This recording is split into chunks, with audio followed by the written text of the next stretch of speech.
Bueno, recordemos, hermanos, que estamos en la serie Para que crean en su nombre. A ver, sentarse. No sé por qué siento. Bueno, que después de unos 10 o 20 años ya. Bueno, mis amados. Recordemos nuevamente que estamos avanzando por el Evangelio del apóstol Juan. Estamos en el prólogo, hoy le damos final al prólogo. La serie se llama Para que crean en su nombre, recordémosla. Y hermanos, nosotros vivimos en un mundo que está hambriento de gloria. Las personas buscan la gloria de muchas formas. Vemos que algunos la buscan en logros académicos, otros la buscan en reconocimiento profesional, en relaciones, en posesiones, en una imagen pública, en el número de seguidores de las redes sociales, ¿verdad? Otros persiguen la gloria en las ideologías, en otros placeres, en experiencias extremas, ¿verdad? Y vemos que todos de alguna manera anhelan algo más grande para sí mismos, ¿verdad? Algo más grande aún que sí mismos, algo que les dé sentido, algo que les haga sentirse vivos, valorados. Y es porque, hermanos, la palabra gloria carga un peso que la hace deseable, ¿verdad? Pero rara vez es muy bien comprendida esta palabra. Rara vez se comprende lo que significa la verdadera gloria. Hay quienes la asocian o la confunden con la fama. Hay quienes la confunden con el poder. Hay quienes la confunden con la belleza. Pero las Escrituras, hermanos, nos muestran una definición perfecta y profunda de lo que es la gloria. La gloria verdadera, hermanos, no es otra cosa que la manifestación de la presencia, el carácter y la hermosura de nuestro Dios. Y es justamente de eso lo que el apóstol Juan quiere que veamos en este prólogo de su evangelio. Él no empieza relatando el nacimiento de Jesús, como lo hacen Mateo y Lucas. No hay pesebre, no hay ángeles, no hay estrellas, no hay pastores. Juan va más atrás, comienza su evangelio en la eternidad pasada, en el principio de todas las cosas, antes de que las cosas fueran hechas. Y veíamos en Juan capítulo 1, del 1 al 5, que el verbo es eterno, que es Dios y que es creador, ¿verdad? Veíamos que en el principio ya existía el verbo y el verbo estaba con Dios y que ese verbo era Dios. Y que por medio de él, de ese verbo, fueron hechas todas las cosas. Y también que en él estaba la vida y esa era la luz de los hombres. Y Juan, hermanos, con todo esto nos está revelando que Jesús no es una simple figura de gran influencia, sino que Jesús es el Dios eterno que existía desde antes, que siempre ha existido y que él mismo sostiene la vida.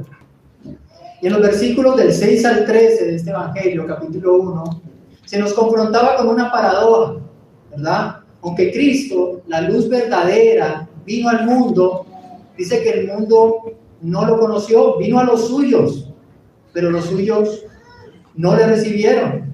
El Creador caminó con sus criaturas, pero estas no supieron quién era Él, ¿verdad? Y eso nos muestra la profunda ceguera espiritual a causa del pecado. El pecado, hermanos, ha anulado el corazón del hombre y lo ha hecho de una manera que aun cuando la luz divina brilla en el rostro de Cristo, el hombre no puede ver.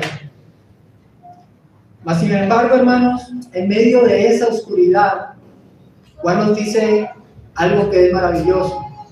Y él nos dice que a todos los que le recibieron, a los que creen en su nombre, él les dio el derecho de llegar a ser hijos de Dios. Y ahora, hermanos, al llegar a este pasaje que nos corresponde el día de hoy, Juan, capítulo 1, versículos 14 al 18, el apóstol aquí nos declara algo increíble. Él dice que ese verbo se hizo carne y que habitó entre nosotros. Esta es una de las afirmaciones más gloriosas que podemos hallar dentro de la Biblia. El Verbo, aquel que es eterno, aquel que es divino, el creador, el dador de la vida, se hizo carne. Aquel que estaba con Dios desde toda la eternidad, ahora camina entre los hombres. Por aquel que fueron creadas todas las cosas. Es el creador. Ahora toma forma de criatura. Dios descendió. Dios vino a vivir entre nosotros. Y no lo hizo como un fantasma, no lo hizo como una aparición. Él vino a vivir entre nosotros como un hombre verdadero. Y Él vino para revelarse. Vivimos su gloria, dice Juan, gloria como del unigénito del Padre, lleno de gracia y de verdad. En otras palabras, Juan no solo nos habla acá de un hecho histórico, sino de una experiencia que a él lo transformó. Él vio la gloria de Dios y la vio en la vida de Jesucristo. Y ahora él escribe para que también nosotros podamos ver con nuestros ojos espirituales esa gloria. Él nos escribe para que nuestros ojos sean abiertos, para que nuestro corazón sea cautivado con esa verdadera gloria, con la hermosura de Jesucristo. Mis amados, mi anhelo en esta mañana es que tú también puedas ver esa gloria verdadera. No una gloria lejana, no una gloria inalcanzable, no una gloria teórica, sino una gloria encarnada, una gloria que viene a nosotros con gracia y verdad. Y anhelo, hermanos, en esta mañana que tú puedas ver a Jesús, aquel Dios verdadero, aquel que se acercó a nosotros, que no lo mires con indiferencia como el mundo lo ha hecho, sino que lo recibas con fe como lo que es Él, el Salvador del mundo, aquel que te reconcilió con el Padre. Y quiero, hermano, en esta mañana que al ver tú esa gloria, tengas presente tu identidad, la identidad que ahora tienes. Tú has sido hecho hijo de Dios. Tú has sido reconciliado con el Padre. Tú perteneces a la familia del cielo. Has sido llamado a ser testigo de la luz. Por eso, hermano, te invito en esta mañana a que tú comiences reflexionando en algo. Tú vives maravillado con el hecho de que Dios se hizo carne y se acercó a ti. ¿Estás viviendo a la luz de la gloria del Evangelio de Jesucristo? ¿O las cosas de este mundo, las distracciones, los afanes te han hecho opacar esa gloria de Cristo? ¿Estás guiando a otros hacia el Cristo de las Escrituras?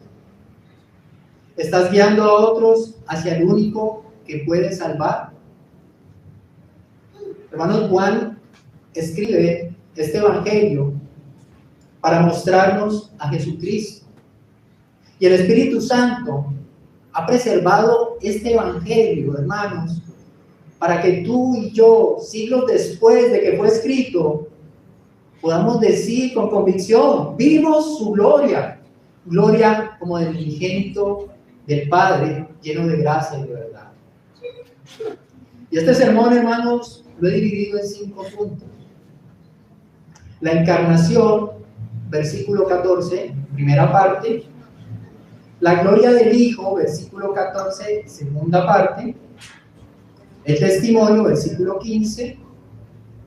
Gracia sobre gracia, versículos 16 y 17. Y revelación final, versículo 18. Hoy solamente nos vamos a detener en los versículos 14 al 18, pero para tener un contexto, vamos a leer todo el prólogo. Hoy es el final del prólogo del Evangelio de Juan. Entonces vamos a leer desde el versículo 1 hasta el 18, oramos y daremos inicio al primer punto. Dice Juan, capítulo 1, versículo 1. En el principio ya existía el Verbo, y el Verbo estaba con Dios, y el Verbo era Dios. Él estaba en el principio con Dios. Todas las cosas fueron hechas por medio de Él, y sin Él nada de lo que ha sido hecho fue hecho. En Él estaba la vida, y la vida era la luz de los hombres. La luz brilla en las tinieblas, y las tinieblas no la comprendieron. Vino al mundo un hombre enviado por Dios, cuyo nombre era Juan. Este vino como testigo para testificar de la luz, a fin de que todos creyeran por medio de él. No era él la luz, sino que vino para dar testimonio de la luz. Existía la luz verdadera que al venir al mundo alumbra a todo hombre. Él estaba en el mundo y el mundo fue hecho por medio de él. Y el mundo no lo conoció. A lo suyo vino y los suyos no le recibieron. Pero a todos los que le recibieron les dio el derecho de llegar a ser hijos de Dios. Es decir, a los que creen en su nombre. Que no nacieron de sangre, ni de la voluntad de la carne, ni de la voluntad del hombre, sino de Dios. El Verbo se hizo carne y habitó entre nosotros. Y vimos su gloria. Gloria como del unigénito del Padre, lleno de gracia y de verdad. Juan dio testimonio de él y clamó: este era del que yo decía, el que viene después de mí es antes de mí, porque era primero que yo. Pues de su plenitud todos hemos recibido, y gracia sobre gracia, porque la ley fue dada por medio de Moisés. La gracia y la verdad fueron hechas realidad por medio de Jesucristo. Nadie ha visto jamás a Dios.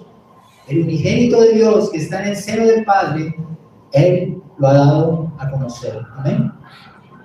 Vamos a orar. Padre amado, te damos muchas gracias, Señor, por tus misericordias con nosotros. Gracias por tu palabra, Señor, que es la única que transforma nuestra alma. Ruego, Señor, para que tú dispongas todas las cosas, nuestras mentes, nuestros corazones, nuestros cuerpos, Señor, y que estemos atentos a tu palabra, que no solamente la recibamos como algo intelectual, sino que tú abras nuestro corazón y nuestro entendimiento para atesorarla, y después de salir de aquí, Señor, podamos ponerla por obra. Oro, Padre, para que tengas misericordia de mí, y ruego que uses mi debilidad, Señor, en tu gracia, y que me ayudes y me capacites para poder transmitir este mensaje de una manera efectiva, de una manera correcta, Señor, de modo que mis hermanos y tu iglesia sea edificada en Cristo Jesús. Amén. Bueno, vamos con nuestro primer punto, la encarnación, versículo 14, primera parte. Dice: el Verbo se hizo carne y habitó entre nosotros. Y como les decía al principio, hermanos, sin exagerar, esta es una de las frases más gloriosas que nosotros podemos encontrar dentro de las Escrituras. El Verbo, el Logos eterno, aquel que estaba con Dios, aquel que era Dios, porque fueron hechas todas las cosas, y que era la luz verdadera, dice Juan, se hizo carne. Y aquí Juan no está hablando de una metáfora, no está hablando de un simbolismo. Aquí Juan lo que está describiendo es un hecho histórico. Dios se hizo verdaderamente humano. Y aquí él usa un verbo griego cuando dice se hizo carne, exento, que implica un cambio real. O sea, no es un cambio en su esencia divina. Cristo no deja de ser Dios, ¿verdad? Sino que Cristo asume también una naturaleza humana, pero es una naturaleza humana real, ¿verdad? Él es completamente hombre, completamente Dios. Es hombre sin dejar de ser Dios, ¿verdad? Y esta, hermanos, es la doctrina que conocemos como la encarnación.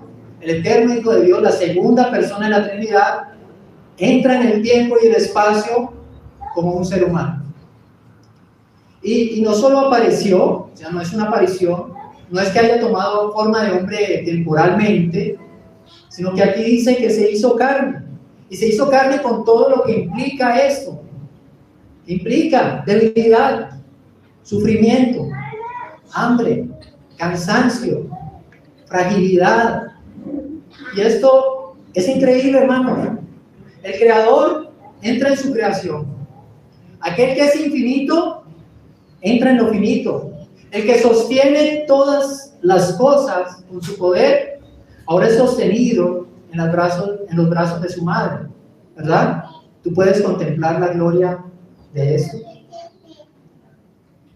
Quizá tú estás acostumbrado, mi amado hermano, a escuchar que Dios se hizo hombre, ¿verdad? Y se nos hace esto algo común, ¿verdad? Dios se hizo hombre. Pero cuando tú lees el Evangelio de Juan y dice el verbo se hizo carne, tú debes detenerte un momento a meditar y contemplar lo que eso significa, lo que eso implica, hermano. Este no es un simple dato doctrinal, que el verbo se haya hecho carne. Es el corazón del Evangelio.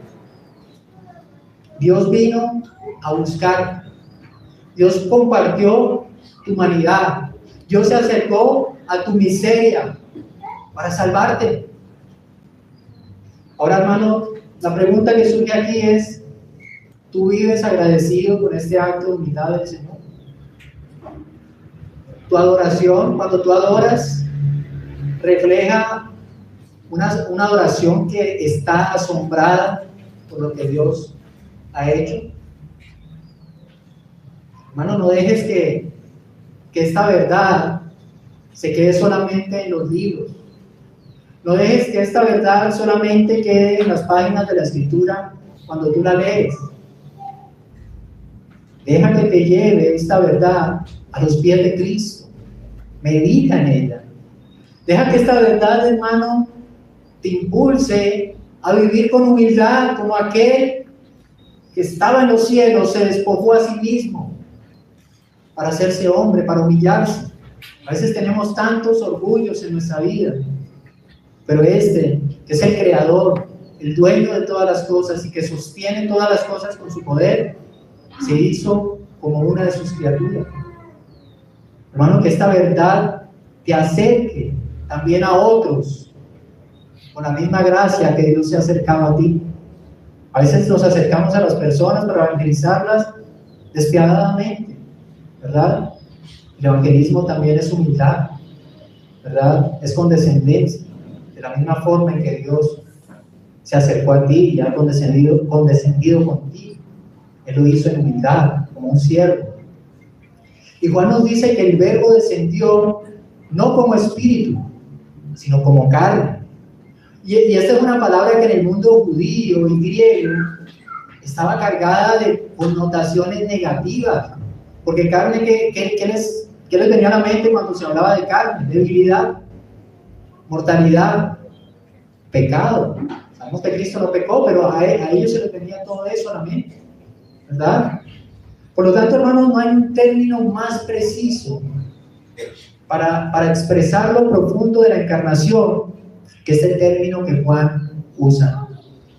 En un mundo donde lo espiritual es declarado como superior a lo material y era un escándalo, Juan lo usa. El verbo, lo espiritual, se hizo carne, ¿verdad? Y a pesar de esto, de que era un escándalo para esa sociedad, el apóstol no endulza la encarnación, la presenta como lo que fue: un Dios que se humilló, un Dios que se acercó al polvo, un Dios que condescendió con el hombre hasta lo sumo, hasta el extremo. Ahora, te hago una pregunta, hermano. Cuando tú te sientes débil, cuando te sientes tentado, cuando te sientes cansado, incomprendido, ¿tú piensas que Jesús no te entiende? En esos momentos de incomprensión y cansancio y debilidad, ¿tú no recuerdas que Jesús, el Salvador del mundo, se hizo carne? Él sabe lo que sufrió. Él conoce nuestro dolor. Él no es un Dios lejano. No es un Dios que esté indiferente a tu dolor. Tú tienes un Dios que se ha acercado, que se vistió de tu misma carne. Entonces, hermanos, ¿por qué tenemos que dudar de que Él nos entiende? ¿Por qué debemos pensar que el sufrimiento es invisible para Dios. Él, hermanos, se hizo carne, y el que se haya hecho carne nos asegura que Él estará con nosotros, o sea, porque nos comprende, ¿verdad? Así que debes correr a Él con confianza en esos momentos, cuando estás triste, débil. Cuando ores, habla sabiendo que Él te comprende. Cuando sufras, aférrate a su cercanía, Él es cercano.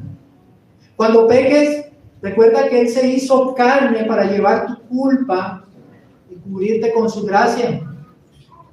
Hermano, el Verbo se hizo carne, por lo tanto tú no estás solo. Y el pasaje continúa y dice que habitó entre nosotros. Ese que se hizo carne, habitó entre nosotros. Y Juan usa una expresión que hace aquí eco en el Antiguo Testamento, ¿verdad? El verbo del texto original, que nuestras versiones traducen como habitó, es un verbo griego, ekinos, ¿verdad? Y viene de una palabra, eskene, que significa tienda o tabernáculo, una tienda de campaña, ¿verdad? Lo que dice aquí literalmente el texto, cuando dice que habitó entre nosotros, es que ese verbo puso su tienda o acampó entre nosotros, ¿verdad? Lo cual nos trae a la mente el tabernáculo del Antiguo Testamento, el lugar donde la presencia de Dios moraba en medio de su pueblo, ¿sí? Recordemos lo que dice Éxodo 25:8. Dice, orando Dios, que me hagan un santuario para que yo habite entre ellos, conforme a todo lo que te voy a mostrar, conforme al diseño del tabernáculo y al diseño de todo su mobiliario, así ustedes lo harán. Había un tabernáculo en donde Dios moraba. Y así como alguna vez Dios descendió en una nube sobre su tabernáculo para estar en medio de su pueblo, Israel, de la misma forma Dios vino en la persona de su Hijo y Él puso su tienda en medio de nosotros. Jesucristo vino a morar con nosotros. El tabernáculo del Antiguo Testamento era un tabernáculo temporal, un simbolismo, ¿verdad? Que apuntaba a algo. Jesús es la realidad de ese tabernáculo. En Él la gloria de Dios se hace visible en Cristo. Él habita con nosotros. Ya tú no necesitas un lugar sagrado para encontrarte con Dios, porque Cristo puso su tienda, su nuevo tabernáculo. Él está entre nosotros. Él ha venido a habitar con su pueblo. ¿Y hasta cuándo? Para siempre. Hermano, y si tú estás en Cristo, Cristo ha hecho morada de Dios en ti, ¿verdad? Ahora, si Cristo ha hecho morada en ti, entonces cada rincón de tu vida debe reflejar la gloria de su presencia. Yo te pregunto, ¿tu hogar, tu trabajo, tus palabras, tus pensamientos reflejan esa gloria? ¿Son un altar en donde se evidencia la presencia de Cristo? ¿Tu vida muestra que eres alguien en cuyo corazón Dios ha hecho su morada? ¿Te estás tomando en serio la presencia de Dios en tu vida? Debes examinar tu corazón, ¿verdad? No debes vivir, hermano, como si Dios estuviera lejos de ti. Vive como alguien que camina con Dios.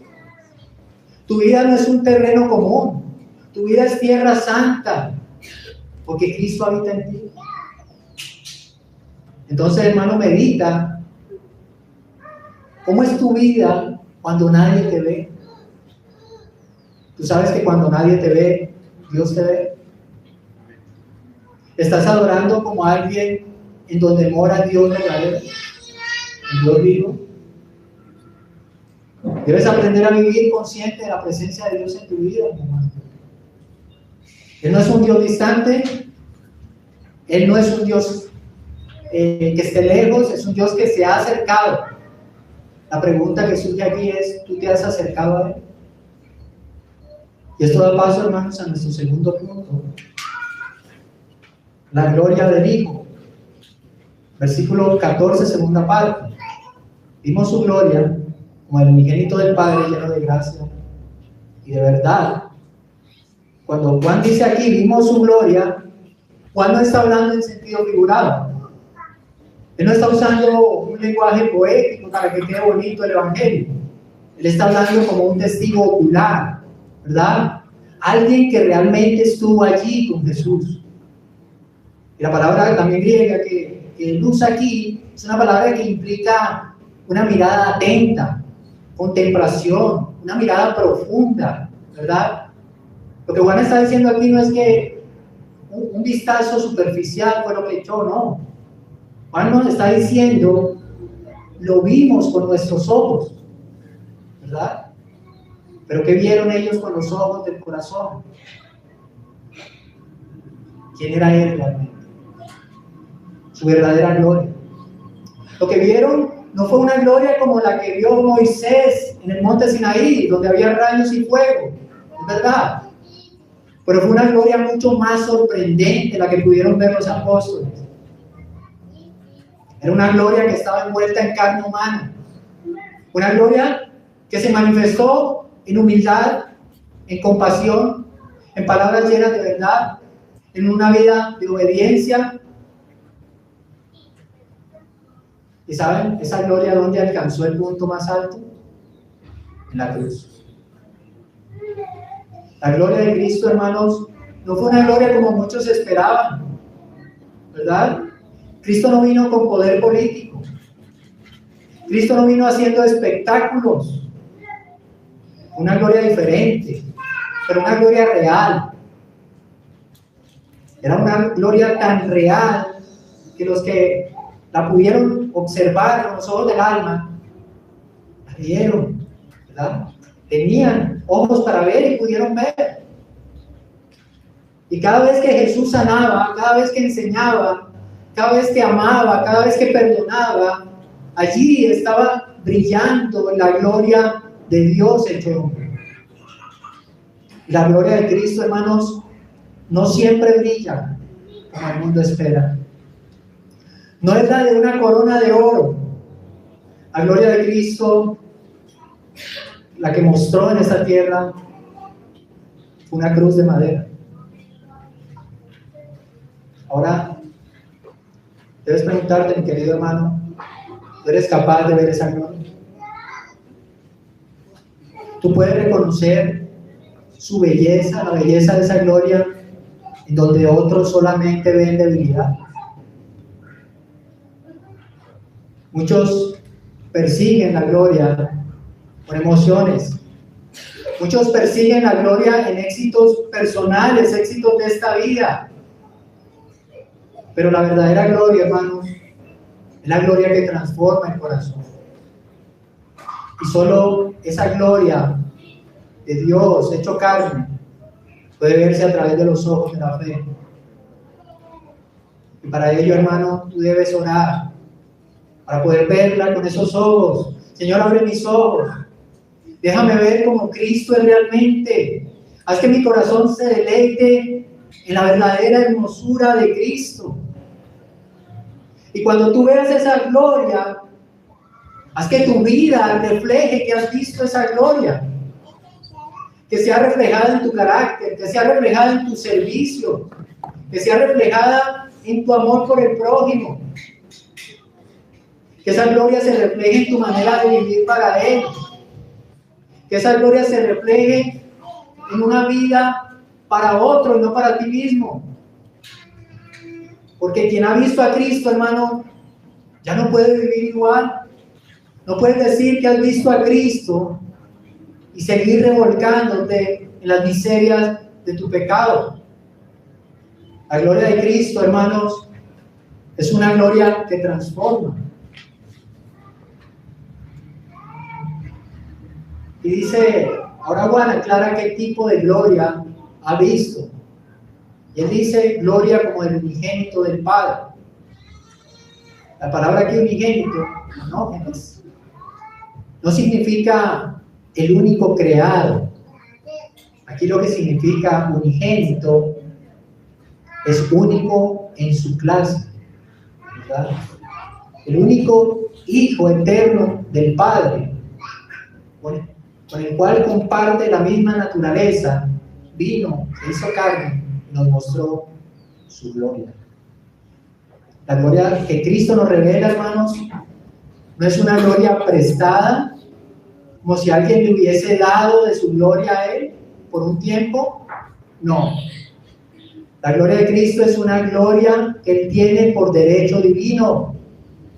Y con esto Juan lo que quiere enfatizar es la idea principal de su prólogo una y otra vez. Pareciera repetitivo, pero Juan quiere que nos quede algo claro en este prólogo. Hermano, y si no te queda claro, no sé dónde estabas. Y lo que Juan quiere enfatizar una y otra vez es que Jesús es Dios hecho hombre.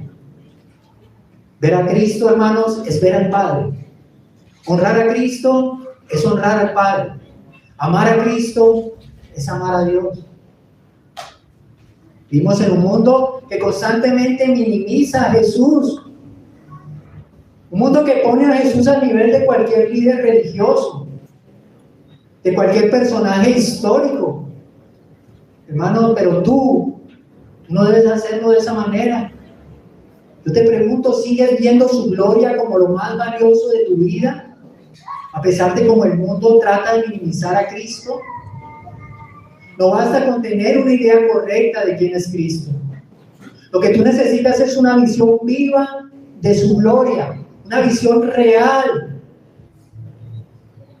Tú necesitas una visión de Cristo que toque tu corazón, una visión que te transforme, que transforme la manera en que vives, la manera en que hablas, la manera en que adoras. El mismo que nació en un pesebre, que caminó con gente rota y murió en una cruz, es el Hijo eterno del Padre. Eso no se puede perder de vista. ¿Tú lo estás viendo de esa manera? Como el Hijo de Dios. ¿Es Cristo real en tu vida, mi hermano? No debes verlo como con una mirada rutinaria, ¿verdad? No debes verlo como una costumbre religiosa. Debes verlo con un corazón que anhela conocerlo cada vez más. Tu respuesta a esa gloria, hermano, a la gloria de Cristo, cuando meditas en ello, lo que Cristo hizo y cómo presentó su gloria, no puede ser indiferente, no puede ser tibia. Tu respuesta tiene que ser una respuesta de adoración, una respuesta de entrega. Debe ser una vida que está rendida al Salvador, y no una vida rendida solamente los domingos, una vida rendida de domingo a domingo, las 24 horas del día, los 7 días de la semana. ¿Tú lo estás buscando en su palabra con esta intención? ¿Con qué intención te acercas a la palabra del Señor? ¿Cuál es tu motivación? ¿Tú estás contemplando al Salvador en la oración? ¿Lo estás contemplando en la relación con tus hermanos? ¿Lo estás contemplando incluso en medio de las pruebas? Pídele hoy, hermano, al Señor que abra tus ojos. Pídele que despierte tu corazón. Que así como Moisés bajaba del monte reflejando la gloria de Dios, tú también reflejes esa gloria siendo transformado y viviendo para Cristo. Que su gloria se vea, hermano, en tu carácter. Que su gloria se vea en la manera que amas, cómo sirves en la iglesia, cómo perdonas al que te ofende, cómo vives cada día. Vive como alguien que realmente ha contemplado la gloria del Hijo de Dios. Hermanos, y con esto en mente, veamos lo que dice el punto 3, versículo 15, el testimonio. Juan dio testimonio de él y clamó: este era del que yo decía, el que viene después de mí es antes de mí, porque era primero que yo. Aquí en el versículo 15, el apóstol Juan vuelve a mencionar a Juan el Bautista, lo trae a colación. Y él no lo hace para cambiar del tema que está llevando, lo hace para reforzar el punto central de todo este pasaje, revelar quién es realmente Jesús. Él quiere que nos quede totalmente claro quién es Jesús. Y Juan el Bautista, hermanos, no es el protagonista de esta historia, pero Juan el Bautista sí fue un testigo que dio testimonio fiel del verdadero protagonista de esta historia, que es Jesucristo. El Evangelio, hermanos, no está basado en mitos, el Evangelio no está basado en cuentos religiosos, el Evangelio está basado en hechos concretos, ¿sí? En testimonios reales. Uno de esos testimonios más poderosos fue el de Juan el Bautista. Él era una figura que lo reconocían, sabían que era un profeta de Dios.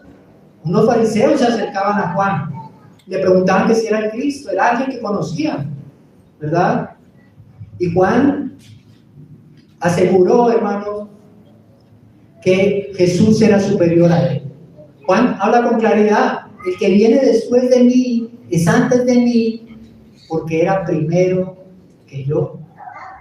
En otras palabras, aunque Jesús nació después de Juan, aunque el ministerio de Jesús comenzó después del de Juan, Juan mismo, Juan el Bautista, asegura que Jesús es superior a él porque ya estaba, ¿verdad? Dice, porque era primero que yo. Y ese era, lo vimos en el primer sermón, también es un verbo que está en imperfecto, o sea, no indica un punto inicial, inició desde acá, indica una existencia continua, ¿verdad? No dice llega a ser, comenzó a existir, sino que ya era, ya estaba. Se podría traducir como ya existía. Y esto nos relaciona y nos conecta con el primer versículo de este evangelio. En el principio ya existía el verbo. La enseñanza aquí es clara. Jesús no comenzó en Belén porque Él es el eterno Hijo de Dios, ¿verdad? Su nacimiento fue la entrada en el mundo y no el inicio de su existencia. Él ya existía. Y Juan el Bautista, con humildad y con mucha valentía, porque se necesitaba valor para decir lo que dijo, lo reconoció públicamente. Él estaba antes que él, ¿verdad? Juan el Bautista tenía algo muy claro. Su ministerio no era brillar, su ministerio era señalar al Mesías, es este. Y aunque Juan era reconocido por multitudes y había sido lleno del Espíritu Santo desde que estaba en el vientre, él sabía que el que venía detrás de él no era su sucesor, el que venía detrás de él era su Señor. Y la vida entera de este hombre, de Juan, era una vida que estaba centrada en exaltar a Jesucristo. No buscó atraer la atención hacia sí mismo, ¿verdad? Él vivía para preparar el camino de ese Mesías. Y vemos que él decía, este era del que yo decía. Y más adelante, lo veremos en Juan 13, él dice, es necesario que él crezca y que yo disminuya. Y esto, hermanos, no es solamente una actitud que debe tener un profeta. No es una actitud que solamente debe tener un predicador. Es una actitud que debe tener todo creyente. Todos los creyentes estamos llamados a menguar nosotros para que vean la gloria de Cristo. Lo que hemos sido salvados, hemos visto la gloria de Cristo. Y ahora nos hemos convertido en testigos de Cristo. Por lo tanto, tú también debes ser alguien, no que se señale, alguien que señale al Salvador, alguien que señale a Cristo. Así que pregúntate hoy, mi amado hermano, tu manera de vivir hace que otros vean cada vez más a Cristo? ¿Uso mis palabras, mis decisiones, mis conversaciones, mis redes sociales, mi ejemplo para dirigir a otros hacia Él? Las personas que me rodean podrían decir que mi vida señala a Jesús. ¿O qué podrían decir? Que por el contrario es una vida que gira en torno a mí, una vida egoísta, que aun cuando sirvo quiero que me vean a mí. Vivimos en una cultura, hermanos, donde es fácil buscar reconocimiento, donde es fácil ganar la atención, ¿verdad? Vemos youtubers y cosas como esta. Pero el testimonio cristiano no se trata de sobresalir, sino de señalar, he aquí el Cordero de Dios. Como creyentes, esa debe ser nuestra marca. No que la gente diga qué bonita esa iglesia, qué bonita esa comunidad. No, que diga qué glorioso es Cristo. Miren lo que ha hecho con estas personas.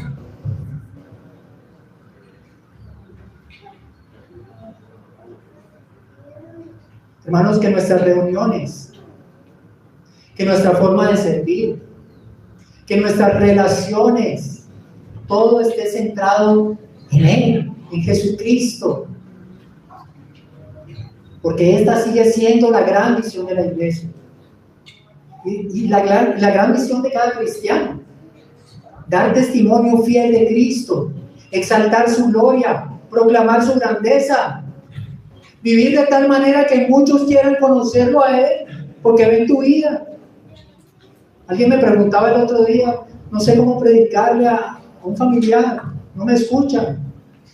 Yo le decía, vive como Jesús, tú eres su Biblia, tu testimonio es su Biblia.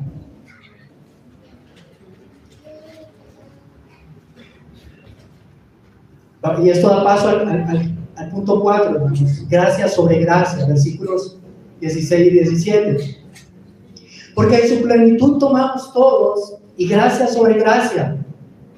Porque la ley por medio de Moisés fue dada, pero la gracia y la verdad vinieron por medio de Jesucristo.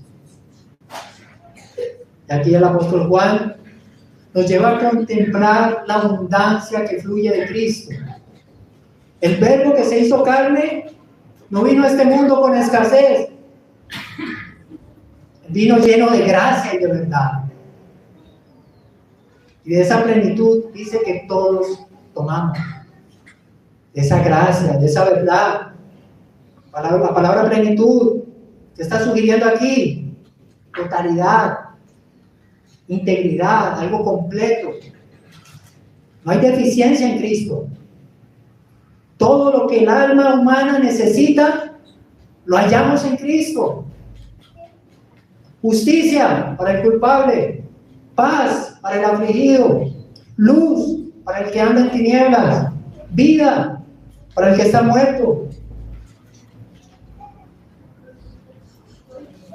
Cuando Juan dice aquí, hermanos, todos hemos recibido de eso, o tomamos todos, como traduce en otras versiones, habla de todos los creyentes. Ese todos se refiere a todos los creyentes.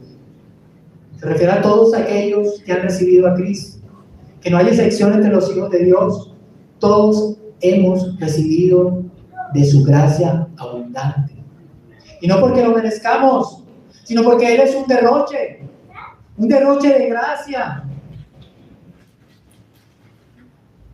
Hermanos, si en Cristo hay total plenitud, entonces Él es suficiente en todo sentido. Él es suficiente para nuestra vida. Y nosotros no necesitamos buscar nada para nuestra vida en otro lugar. A veces buscamos cosas que solo Cristo puede dar y las buscamos en otro lugar. Y a veces decimos, yo entiendo eso y todo lo uso en Cristo. Muchas veces lo afirmamos con nuestros labios, pero vivimos como si no lo creyéramos. Buscamos plenitud en otras cosas. Buscamos plenitud en relaciones, en nuestras propias emociones. Buscamos plenitud en logros personales, en experiencias espirituales. Buscamos plenitud en en el éxito de esta vida, en tratar de ser admirados, en buscar la aprobación de otros. Pero esas cosas quizá pueden darnos una satisfacción momentánea, pero solo momentánea. No van a llenar el alma como lo hace Jesús. Nunca van a llenar el alma como Cristo lo hace. La pregunta es, ¿tú estás bebiendo cada día de esa fuente inagotable? ¿O estás tratando de saciar tu alma en una cisterna que está rota? Necesitamos aprender a beber cada día de su plenitud. Necesitamos aprender a descansar en lo que Él es, en lo que Él ha hecho por nosotros. Nosotros no debemos andar buscando lo que solo Cristo puede darnos en otras fuentes. Él es la fuente. No vivas como si Cristo no fuera suficiente. Volvamos a Él y hallaremos gracia sobre gracia. ¿Pero qué significa gracia sobre gracia? Esta expresión, hermanos, es una expresión que ha generado bastante controversia. Pero si nosotros miramos dentro del contexto de este pasaje, vemos que nos está hablando de una gracia que es reemplazada, o que una gracia que es reemplazada por una gracia superior. ¿Sí? Juan mismo lo explica en el siguiente versículo, en el versículo 17, hablando de la gracia, de dos gracias, porque la ley por medio de Moisés fue dada, pero la gracia y la verdad vinieron por medio de Jesucristo. Y no se trata de que la ley era mala, ¿verdad? La ley fue un regalo de Dios, una gracia, una forma de gracia. ¿Sí? Reveló que el carácter de Dios, su voluntad, la voluntad que es santa y justa, que no podríamos conocer si no fuera por la ley. Fue una guía para el pueblo. Fue una forma de mostrarles cómo vivir delante de un Dios que es vivo y un Dios que es santo, que es justo también. Pero la ley, aunque era buena, la ley no podía salvar. La ley nos mostraba el pecado, pero no lo quitaba. La ley nos llamaba a la obediencia, pero no nos daba el poder para cumplirla. En cambio, la gracia que vino por medio de Cristo es una gracia completa, es una gracia eficaz. No solo nos revela el camino, sino que nos abre el camino, nos equipa para que andemos por ese camino. No solo nos muestra que existe una necesidad, sino que Él suple esa necesidad. Como dice Pablo en 2 Corintios 3, versículos 7 y 8.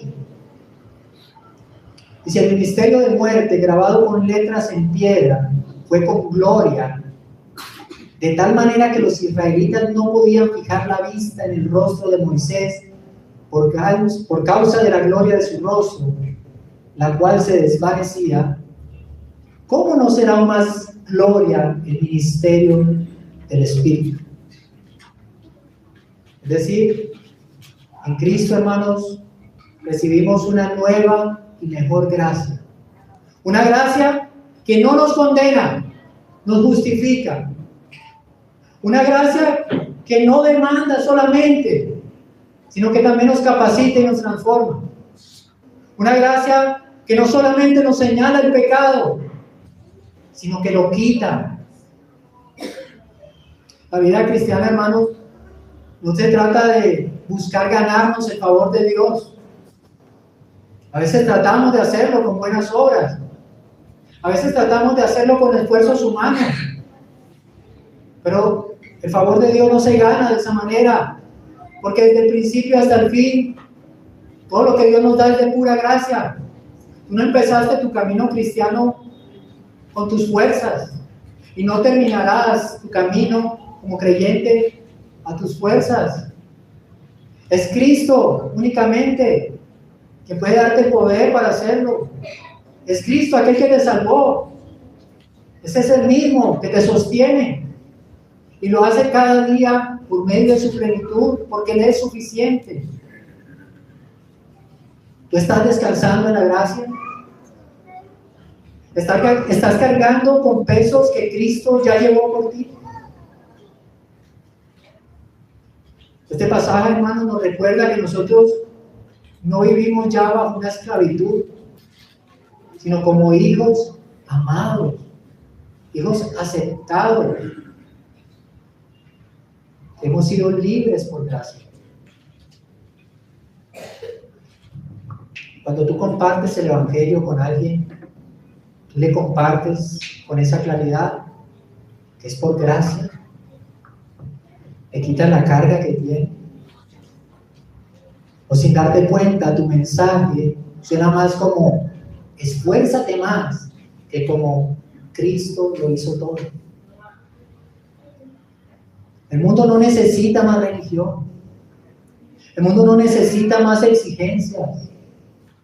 Necesita escuchar y ver en otros la gracia de Dios, aquella gracia que se manifestó en el Cristo que se hizo carne. Ese Cristo que no vino para darnos reglas, sino para darse a sí mismo en rescate por nosotros. Así que, hermano, apégate a esa gracia, a ese amor inmerecido de Dios, ese amor que te perdona, ese amor que te alimenta cada día. Debes proclamar a Cristo con gozo.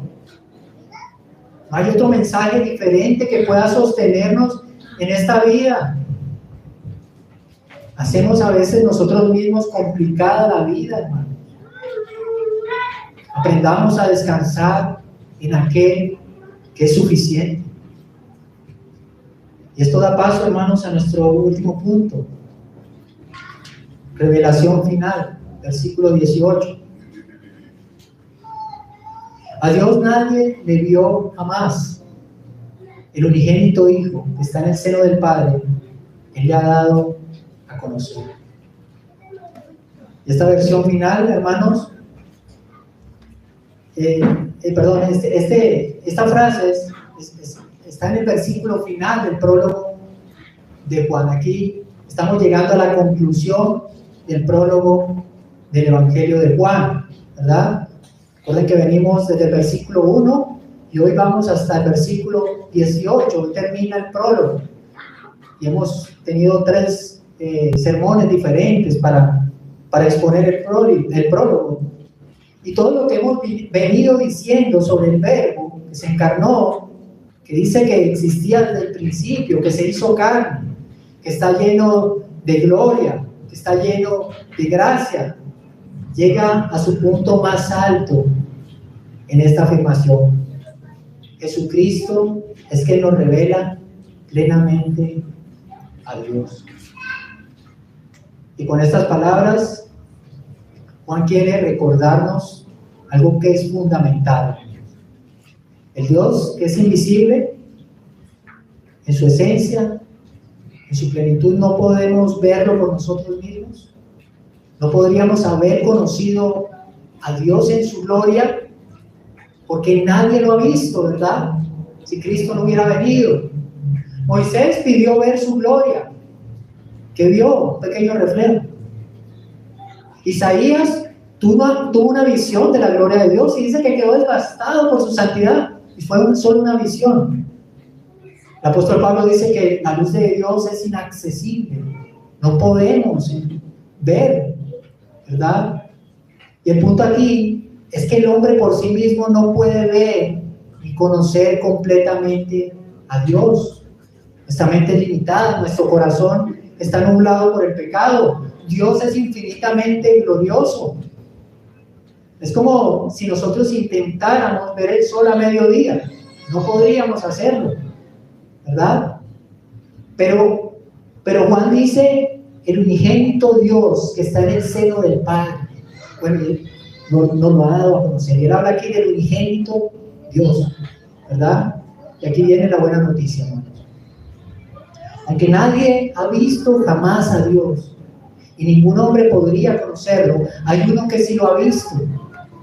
Y no solo lo ha visto, sino que lo conoce íntimamente, ¿verdad? Y es el Hijo, Jesús.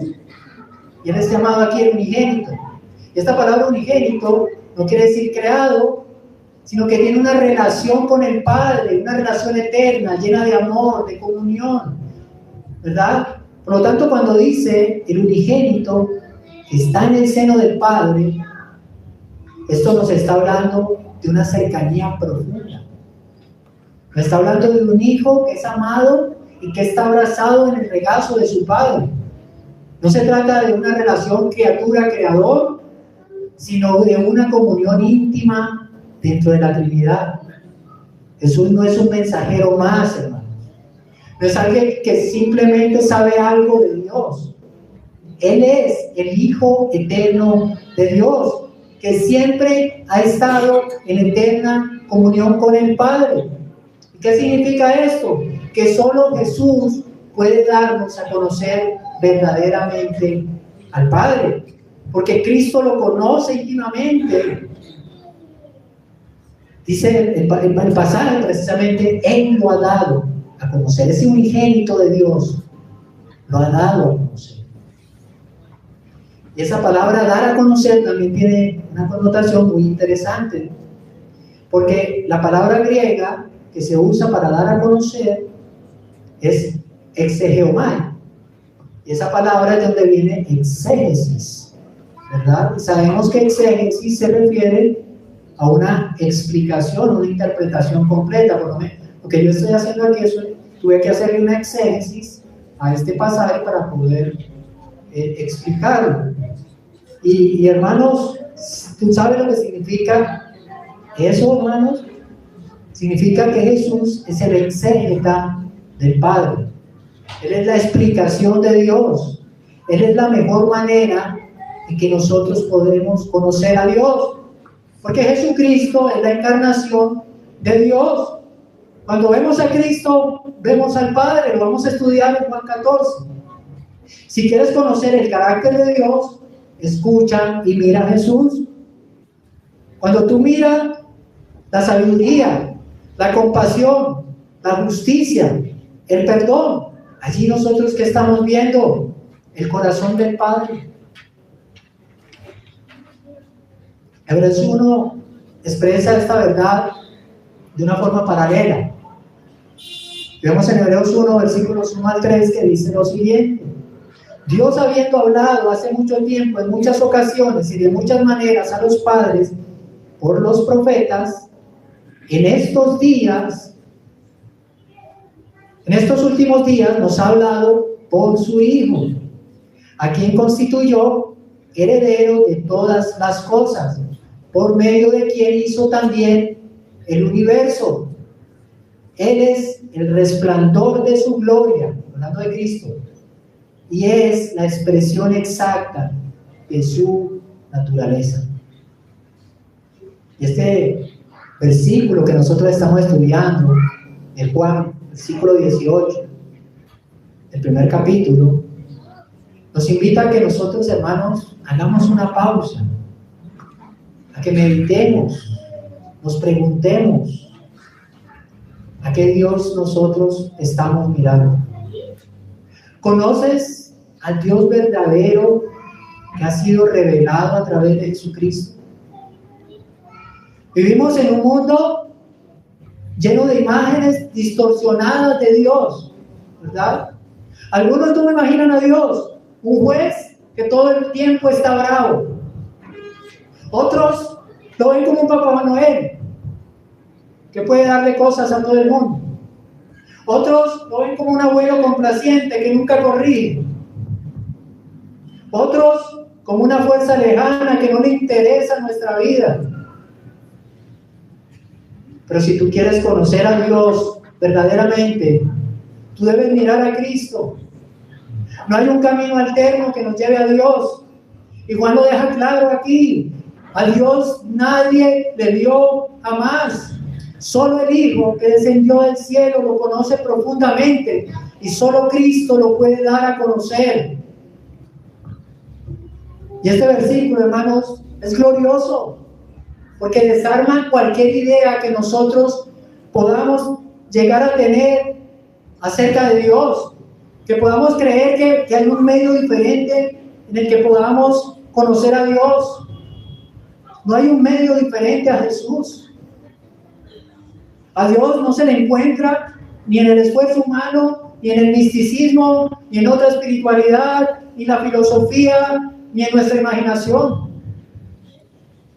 A Dios no se le encuentra en la religión sin evangelio, ni en una buena vida moral. Allí no está Dios, hermano. No se trata de suponer cómo es Dios. No se trata de pensar cómo nos parece que es Dios. Se trata de cómo Dios se ha revelado.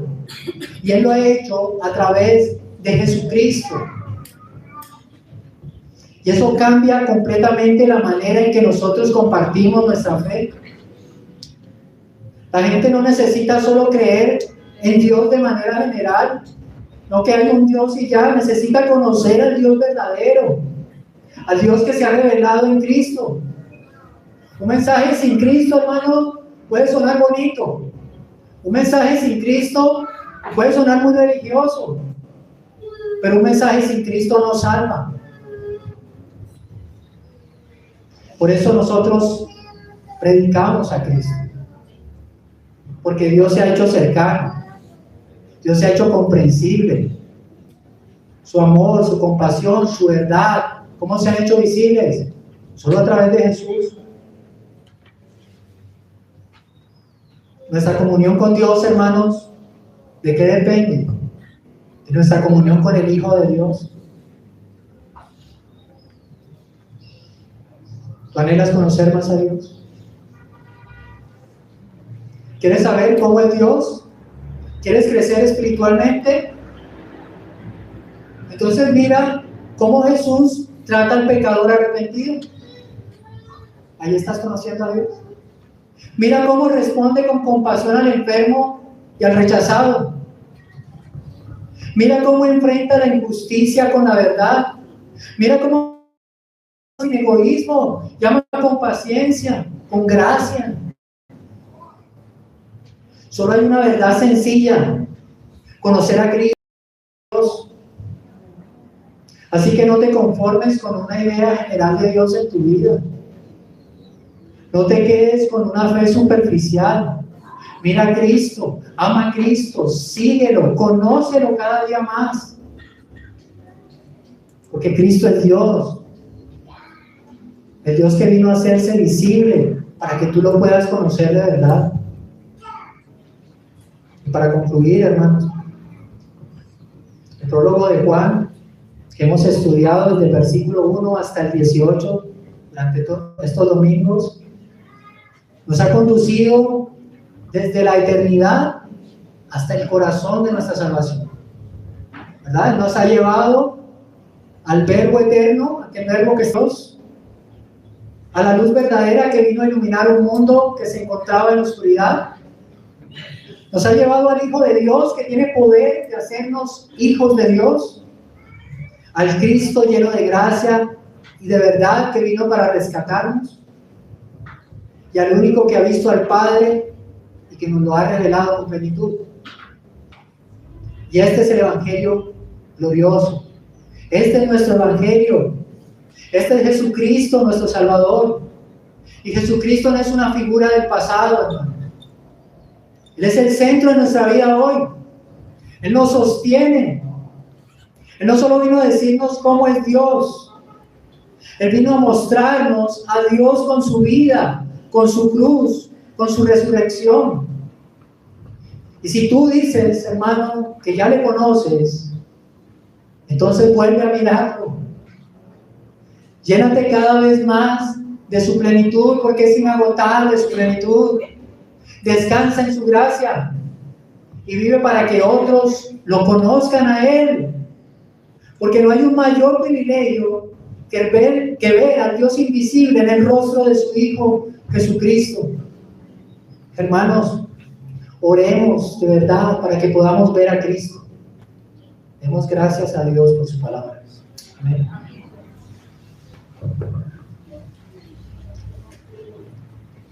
Padre amado, te damos gracias, Señor, por tu palabra. Gracias, Señor, porque a través de ella abres nuestros ojos nuestro entendimiento y nuestra alma. Gracias, Señor, porque aunque estábamos muertos en delitos y pecados, aquel Verbo se hizo carne para darnos redención.